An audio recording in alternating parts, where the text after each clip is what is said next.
கிறிஸ்துவுக்குள் பிரியமானவர்களே, கர்த்தரும் இரட்சகருமாய் இயேசு கிறிஸ்துவின் ஈடிய நாமத்தினாலே உங்கள் யாவருக்கும் என் அன்பின் வாழ்த்துக்களை தெரிவித்துள்ளேன். தேவன் அருளிய அப்பம் பிரேயர் மினிஸ்ட்ரி சேனல் மூலியமாக உங்களோடு சந்திப்பதில் மிகுந்த மகிழ்ச்சி அடைகிறேன்.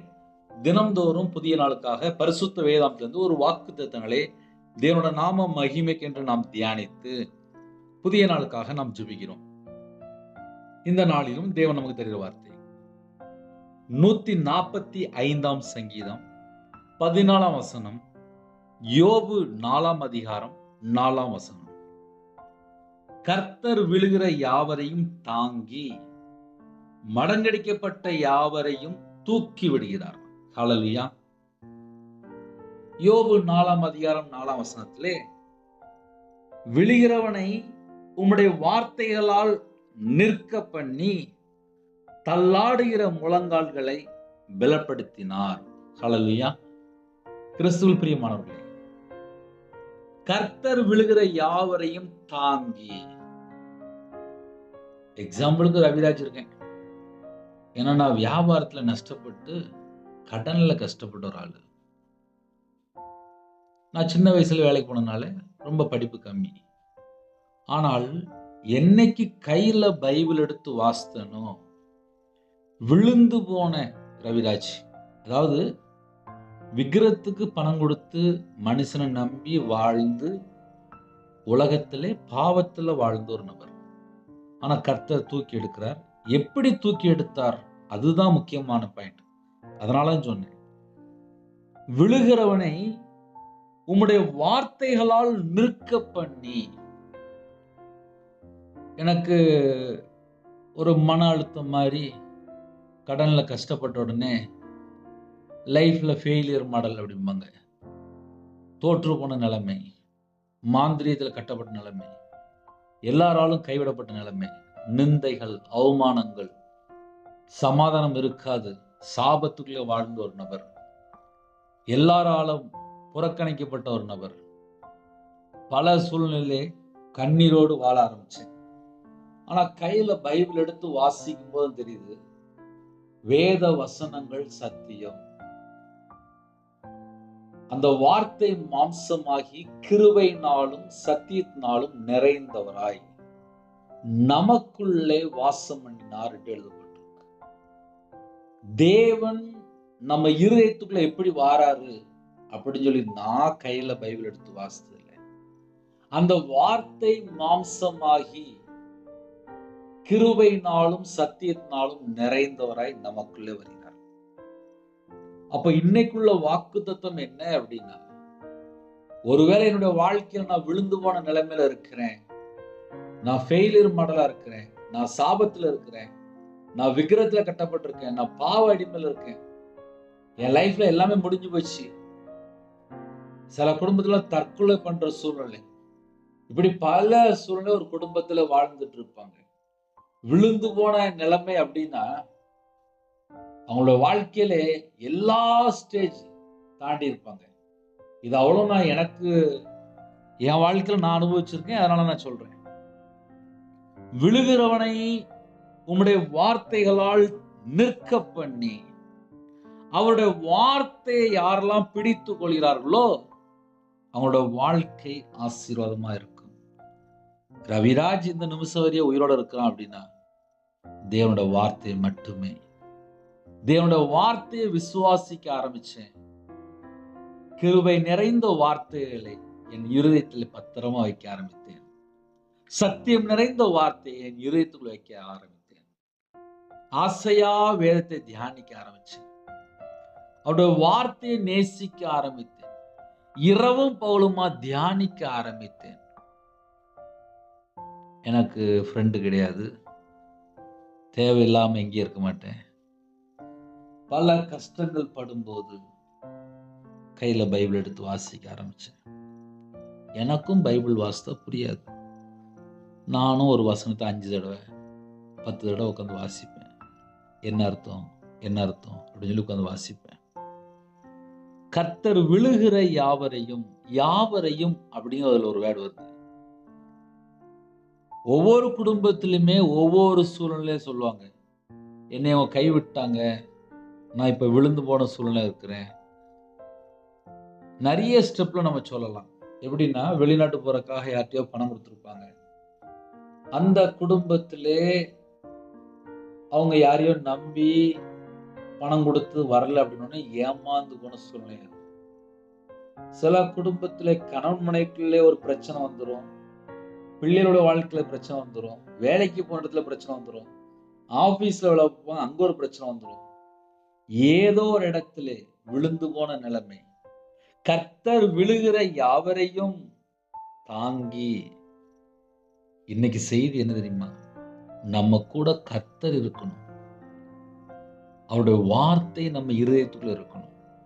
நிறைய குடும்பத்திலே கையில பைபிள் எடுத்து வாசிக்காம இருக்கிறீங்க. என் வாழ்க்கையிலே நான் கையில பைபிள் எடுத்து வாசிக்காம வாழ்ந்த ஒரு பாவி. ஆனால் கையில பைபிள் எடுத்து வாசிக்கும் போது தெரியுது, வேத வசனங்கள் சத்தியம். தேசத்திலே குடியிருந்து சத்தியத்தை மேய்ந்து கொள் என்று எழுதப்பட்டிருக்கு. இந்த பூமியில நமக்கு ஒரு ஆகாரம் இருக்கு. அந்த ஆகாரம் என்ன அப்படின்னா சத்தியம். அவருடைய வார்த்தை சத்தியம். அவருடைய வார்த்தையை நாம் அறிந்து கொள்ளும் போது சத்தியத்தை அறிவீர்கள், சத்தியம் உங்களை விடுதலையாக்கப்படும் என்று வேதம் சொல்கிறது. அவருடைய வசனத்தை ஒரு மனுஷன் சும்மா இருக்கும் போது தேவையில்லாம செல்போனை பார்க்கறத விட்டுட்டு, தேவையில்லாம டிவி பார்க்கறத விட்டுட்டு கையில பைபிள் எடுத்து வாசிச்சாச்சுனாலே 90% பிரச்சனை முடிஞ்சிடும். என் வாழ்க்கையில் ஒருத்தன் மாந்திரியம் பண்ணிட்டே இருந்தான் 13 வருஷம். ஒரு நாள் நாண்டு கொண்டு செத்து போயிட்டான். ஆனா நான் என்ன தெரியுமா செஞ்சிருந்தேன்?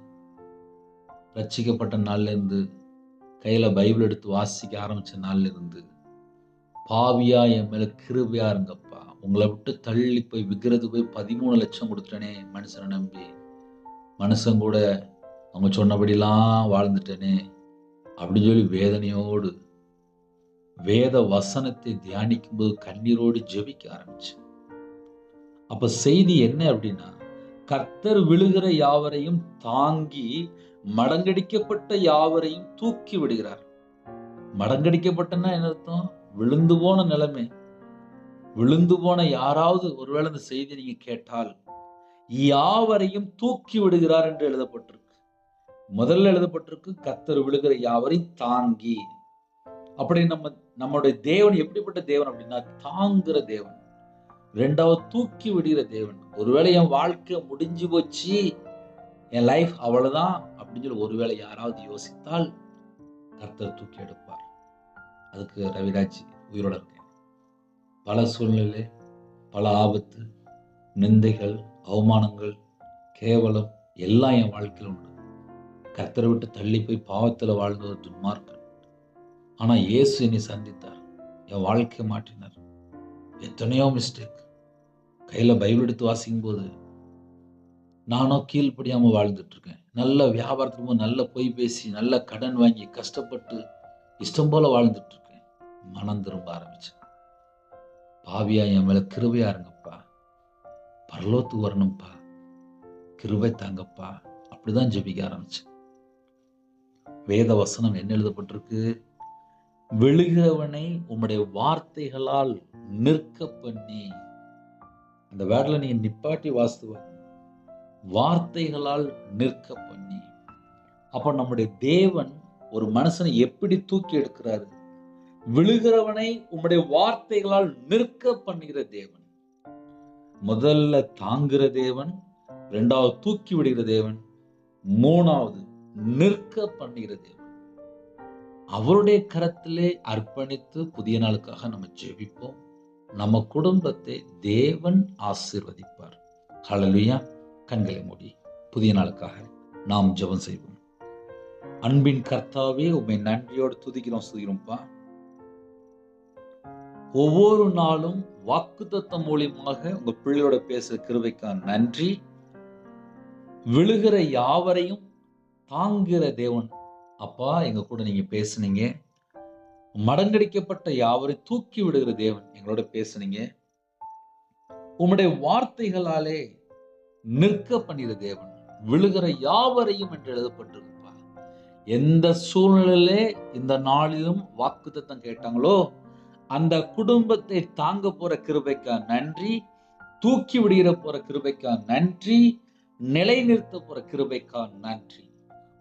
இன்னைக்கு உள்ள செய்தி எந்த குடும்பத்துல கேட்டாங்களோ அவனோட வாழ்க்கையை நீங்க தூக்கி எடுக்க போற கிருபைக்கா நன்றி, தாங்குற கிருபைக்கா நன்றி, நிலை நிற்க போற பண்ண கிருபைக்கா நன்றி. உங்களுடைய கரத்துல அர்ப்பணிக்கிறோம். இந்த நாளை எங்களுக்கு ஆசீர்வதித்தாங்க. உங்க கிருபையால் நிரப்புங்க. உங்களுடைய பிரசன்னத்தால் மூடுங்க. உங்களுடைய வல்லமையால் நிரப்புங்க. ஜெப அபிஷேகம் தாங்க, தியானிக்கிற விஷயம் தாங்க, துதிக்கிற விஷயம் தாங்க. எல்லா குறைகள் குற்றங்களாற்று மன்னிங்க. உங்களுடைய ரத்த கொட்டைகளை வேலடைத்து மூடி மறைத்து பாதுகாத்துங்க. சிறு பிள்ளை முதல் கொண்டு எல்லாரையும் கர்த்தர் ஆசீர்வதிங்க. உங்க நாம மகிமைப்படட்டும். உங்களுடைய கரத்துல அப்படின்றோம். துதிகான மகிமையெல்லாம் ஒருவருக்கே செலுத்திடுவோம். இயேசு கிறிஸ்து பிதாவே, ஆமென். தேவனுக்கே மகிமையுண்டதாக. கர்த்தர் தாமே உங்களையும் உங்கள் குடும்பத்தையும் சகல காரியத்திலும் சம்பூர்ணமாக திருப்தியாக கர்த்தர் கொடுத்து சகல காரியத்திலும் கர்த்தர் கொடுத்து ஆசீர்வதிப்பாராக, ஆமென். கர்த்தராகிய இயேசு கிறிஸ்துவின் கிருபையும் பிதாவாகிய அன்பும் பரிசுத்தவருடைய ஐக்கியம் இப்பொழுதும் எப்பொழுதும் சதா காலங்களிலும் நம்மளோடு கொடுப்பதாக, ஆமென். கிறிஸ்துவுக்குள் பிரியமானவர்களே, என்னுடைய ஊழியக்காரத்துடன் ஜெபித்து கொள்ளுங்கள். அது மாத்திரமல்ல, ஜெபிக்க வேண்டும் என்று விரும்பினால் 9363064181 நம்பர் தொடர்பு கொண்டால் நாங்கள் உங்களுக்காக குடும்பத்தை ஜெபிப்போம். நீங்களும் என்னுடைய ஊழியக்காரத்துடன் ஜெபிங்கள். கர்த்தர் உங்களையும் உங்கள் குடும்பத்தின் சகல காரியத்தையும் சம்பூர்ணமாக திருப்தியாக கர்த்தர் கொடுத்து பரிபூர்ணமாக ஆசீர்வதிப்பாராக, ஆமென். God bless you. Thanks for watching. Please subscribe our channel. Click the like and share. Click the bell. God bless you.